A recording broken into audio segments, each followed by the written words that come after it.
13 June London, এক বহুল প্রতীক্ষিত বৈঠক। এক টেবিলে বসছেন দুই বহুল আলোচিত নাম।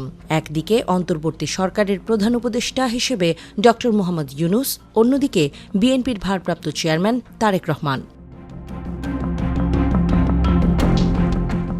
বাংলাদেশ সংবাদ সংস্থা বাসস এই বৈঠকের খবর জানিয়েছে। বিএনপির দাবি, এই বৈঠক হতে যাচ্ছে সত্যিকার অর্থেই টার্নিং পয়েন্ট। বিএনপির জাতীয় স্থায়ী কমিটিও জানিয়ে দিয়েছে তারা এই বৈঠককে স্বাগত জানাচ্ছে। মির্জা ফখরুল ইসলাম আলমগীর সরাসরি জানিয়েছেন, বাংলাদেশের রাজনৈতিক সংকট কাটাতে এই সাক্ষাৎ বড় ভূমিকা রাখতে পারে। কিন্তু এই বৈঠকের আড়ালে কি কোনো বড় ঘোষণা অপেক্ষা করছে?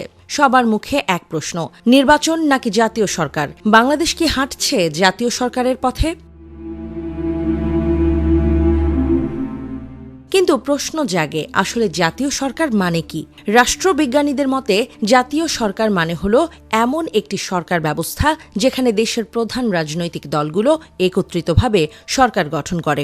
একটা সমঝোতা ভিত্তিক প্রশাসন যেখানে সকলের অংশগ্রহণ নিশ্চিত হয়।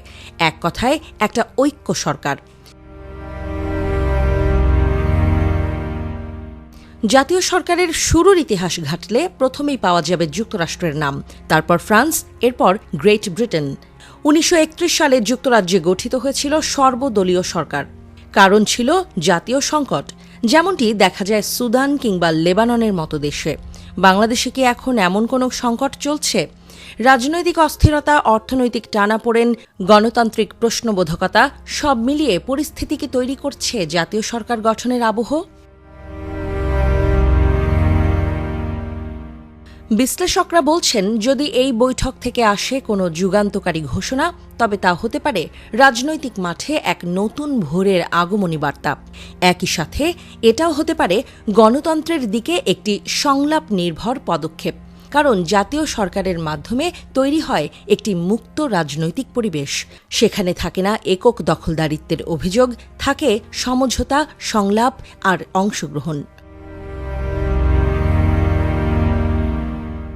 তবে সবকিছুই এখন সময়ের অপেক্ষা। 13 জুন লন্ডনে সেই বৈঠক। বাংলাদেশের ভাগ্য কি নতুন মোড় নিচ্ছে? চোখ রাখুন রাজনীতির এই নাট্যমঞ্চে, কারণ লন্ডনের বৈঠক বদলে দিতে পারে ঢাকার হিসাব।